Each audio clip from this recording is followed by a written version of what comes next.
Chapter 1, Summer of the Mariposas. The skull. The skull of the dead man is in his grove.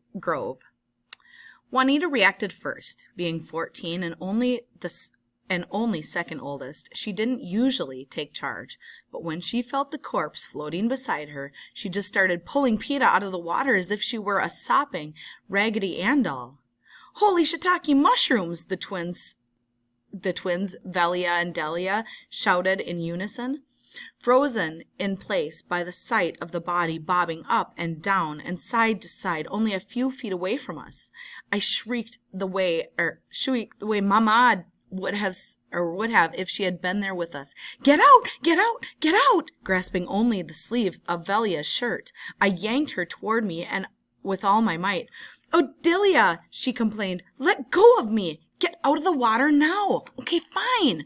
But I thought you were yelling at him," she defended herself. I pushed her and Delia ahead of me. Why would I be yelling at him? He's dead. We stood, all 5 of us, drenched with fear on the bank of the river, staring wildly at the first cadaver we'd ever seen in our lives. It was spooky, like seeing a ghost floating face down in the water. His dark hair was long for a man. His thick tresses floated loosely around his head like the black tentacles of a sea monster.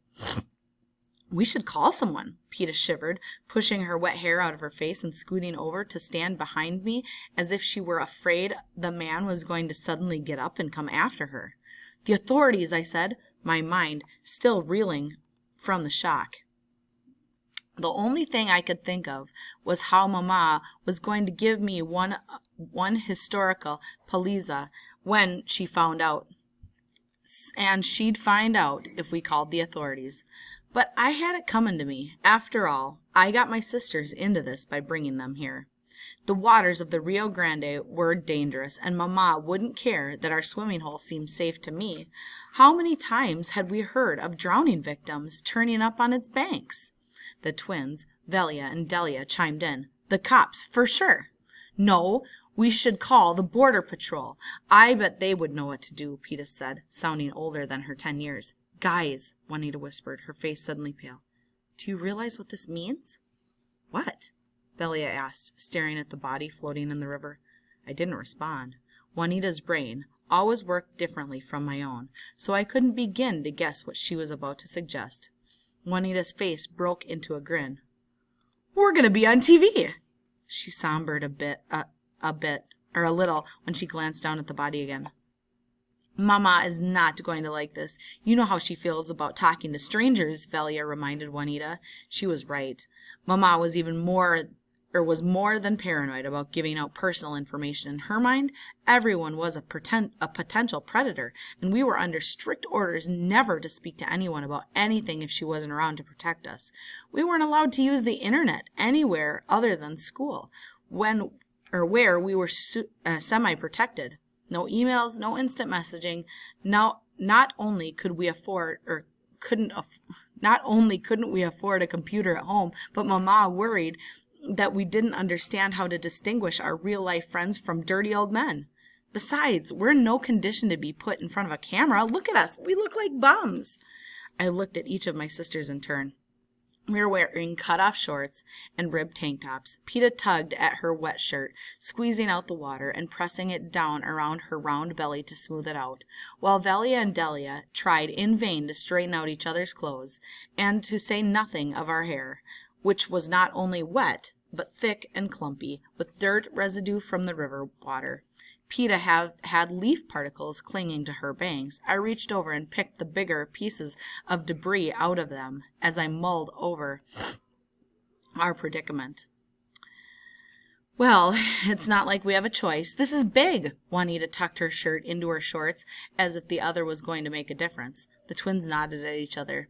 "This is more big than big. This is huge," they said in unison. They had a habit of finishing each other's sentences.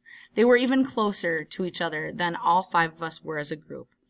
It was a game they played, presenting themselves as the twin front, fooling people who didn't know them all that well by making them think they were really exactly alike. I tried to think of a way out of it as I chastised myself for bringing the girls to swim in the river all summer. long. Calling the authorities brought with it consequences, but we couldn't just leave the dead man where he was in the water. He'd pollute our swimming hole, not to mention that he should be put to rest somewhere. Ginormous, Juanita whispered beside me. Delia put her ratty tennis shoes off her feet and beat them against each other, trying to loosen the clumps of dirt from their soles. You think they'll get here that quickly, like right away? Can't we go home and change before we call them? I don't know about you, but I want to look my best for my first ever television appearance. No, we can't, I said, looking at the twins. They were the pretty ones, with their long honey brown hair, hazel eyes, and perfect smiles. They had nothing to worry about. They didn't look as pretty right now after a day of swimming in the river, but it didn't matter. The camera would love them, no matter what they were wearing or how disheveled their hair had become. Not me. Like Juanita, I was big-boned, darkly bronzed from being out in the sun every day, and homely as a ginger snap. Juanita undid her droopy ponytail and tried to comb her wet hair and her fingers. This isn't a movie set, and you're not starlets yet, she reminded the twins, who had aspirations of someday making it in Hollywood. This is about him, not us. That's right. This is real life, and that's a real dead man in there. I pointed to the river. What if bringing an investigation meant more swimming? Whoever we call is going to want to interrogate us. The cops, the border patrol, everyone's going to want to know how and when we found and where we found him. That's when the news people get involved.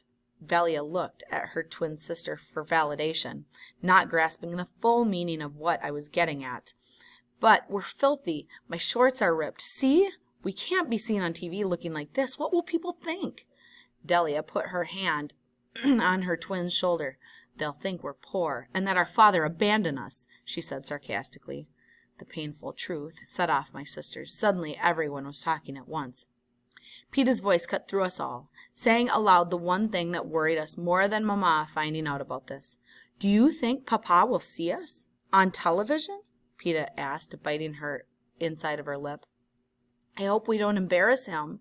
I couldn't help but wonder myself what Papa would do if he saw us. Would he feel sorry for us? Would it make him come back? It'll be fine, Juanita assured us. Here, let me fix your hair. As Juanita used her fingers to scrape back Peeta's hair and resecure her braid, I thought about where our father might be now. We don't know if he even watches the news, I reminded them. The truth is, we don't know much about him nowadays. Now where he's living, where his band is performing, or why he hasn't called or come home in almost a year. Well, if he does watch the news, he should be embarrassed, Juanita retorted, through the ponytail holder clenched between her teeth. Leaving without saying goodbye? I don't know why I'm even surprised. She spat out the rubber band and bound up the bottom of Peeta's braid. Did you know that 70% of men aren't as attracted to their female children as they are to their sons? It's true, I read it somewhere. Delia let out an exaggerated sigh and rolled her eyes. Can't you ever talk like a real person? I'm tired of listening to you quote stupid stuff. If you two Taradas are done arguing, we need to go home and change before going up to customs, Velia said, taking the focus away from Papa and back to the situation at hand. The body was still floating gently in the same place, the way the current worked here. Once something floated into an eddy, it had to be pushed out again. Juanita smacked Velia in the back of the head, then pushed her away. If you call me Tarada ever again, I'm going to show you just how ignorant I am by kicking your behind all the way across the river. Knock it off, I said, stepping between them. If we kept bickering, we'd never make a decision about the dead man and what it meant for the future of our swimming hole. After a quick glance at Juanita, I turned my attention to Velia and Delia. What's wrong with you all? A man is dead in the river and all you can do is fight? We should be pulling him out and going to get help.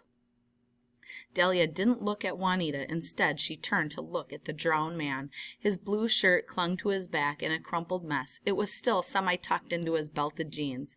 He was wearing brown cowboy boots that were probably made from rattlesnake skin, like the ones Papa had on his feet the morning he walked out of our lives. We could push him out again and move him downstream, then cut him loose in the water down there, she pointed downriver. Or we could just lug him back out to the deep end and have the river carry him further away, then call someone, Delia said. I think pushing him out there is a good idea, I said. So who's going to help me here? And who's going up to customs to report this? Remember the rule of the 5 sisters. Cinco hermanitas, together forever, no matter what. No one's allowed to go off on their own. So we'll travel in packs. Delia? Velia? What are you two doing? Who are you taking with you? Now hold on, Juanita interrupted. The twins waded in the water for a few feet from the dead man, caught between the older sister's argument. We're not calling anyone. We can't turn him into the migra. They'll throw him in a hole somewhere and forget all about him. The concerned look in Juanita's eyes told me she truly believed the rumors. Like Juanita, I'd heard the horrible rumors from the comrades in our neighborhood, too. They whispered about unclaimed bodies in sacks and shallow, unmarked graves. I was sure the rumors were grossly exaggerated, but we had no way to know one way or the other. They throw him in a hole? Them in a hole? Peta stood between us, away from the riverbank, as if afraid of getting too close to the corpse. Why? She wailed, her plump face twisted with anguish, and her eyes brimmed with tears. At the sight of our baby sister in distress, I put an arm around Peta's shoulders, hugging her to my side. They don't treat them like animals, they bury them, I corrected, trying not to scare her any more than she already was. Maybe we should just let them do that, Velia said, inching back toward the shore. I'd rather not touch a dead body if I don't have to. She didn't come out of the water, though. I tried to signal to Juanita with widened eyes that it was enough, but she either didn't get the hint or decided to ignore it. Hello? She burst out, arms flailing. Those customs agents are ruthless. To them, illegals are no better than stray dogs. They'd shoot them before they'd help them. You're so full of it, I said, shaking my head. Customs agents are government workers. They have to take care of the bodies they find. Shows how much you know, Juanita mumbled, looking at the dead man floating in front of her. And what makes you such an expert? I demanded, still hugging Peta. I pulled her closer, turning her away from the sight of the dead man. One of those stupid books you read all night long? No, wait. You were just born knowing it all. Sorry, I forgot. Peta scrunched up her face, on the verge of sobbing aloud. I'm scared. Shut up! We don't have time for crybabies, Juanita scowled at Peta. The dead man continued to float in front of us like a giant, waterlogged voodoo doll. A bad omen, to be sure. And I'm going to pause here, and I will make another video of the second part of Chapter 1.